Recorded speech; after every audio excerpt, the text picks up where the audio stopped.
Eros y Tánatos. ¿Por qué el ser humano se destruye?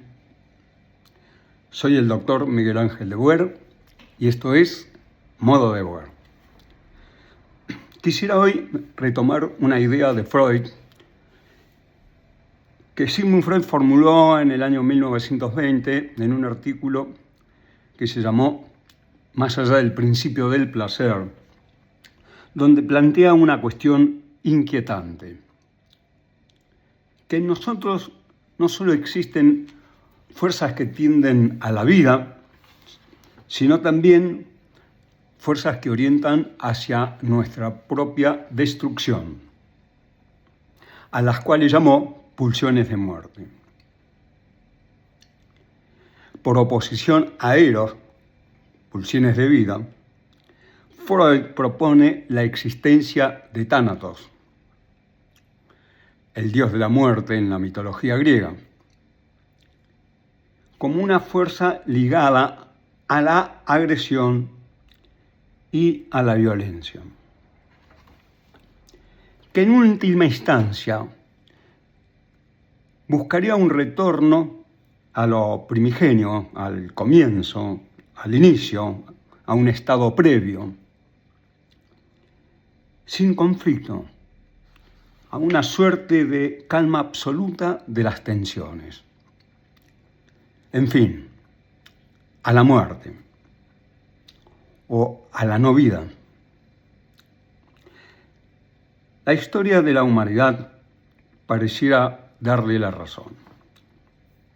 En 1922, Albert Einstein le pregunta a Freud, le envía una carta famosa, inquiriéndole o preguntándole sobre el porqué de las guerras desde el punto de vista psicológico.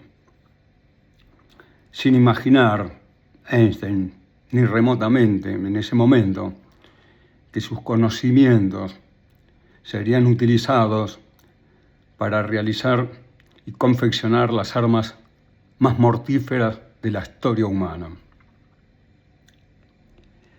Freud le respondió con cierto escepticismo.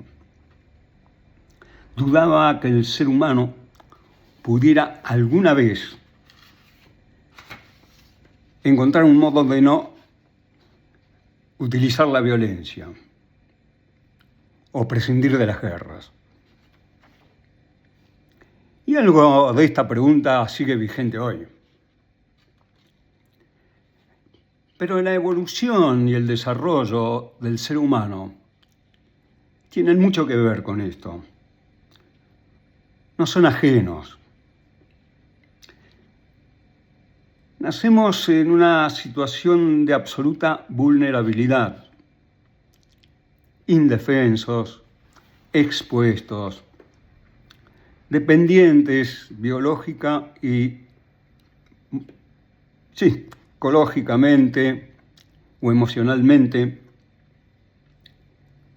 atravesados por situaciones constantes, tanto de estímulos externos e internos, que se vivencian de un modo traumático. Estas frustraciones generan displacer, angustia, zozobra, miedo. Y ese displacer muchas veces se transforma en dolor y agresión, en rabia, en bronca, en odio, en envidia, en resentimiento. Solo a partir de vivencias o experiencias de satisfacción, de cuidado, de sostén, de contención, de ternura, es posible ir incorporando otra capacidad, que es la de tolerar el dolor psíquico.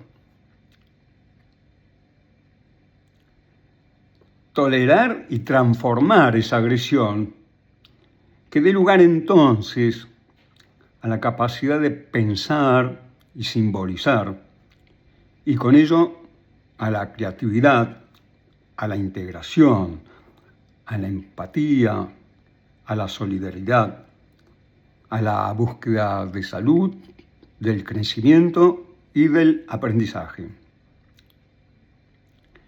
Pero cuando esto no ocurre de manera suficiente, estas tendencias tanáticas pueden expresarse de distinta manera.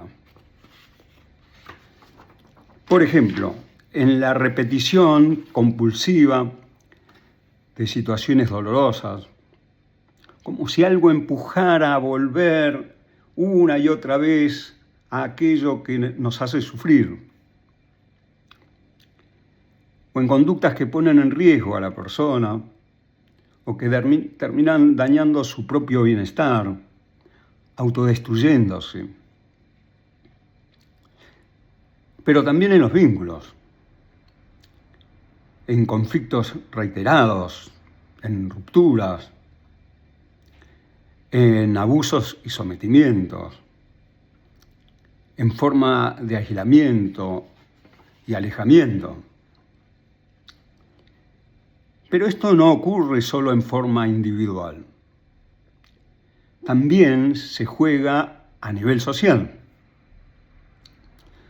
Toda sociedad requiere un ordenamiento, una regulación de sus intereses, las más de las veces contradictorios.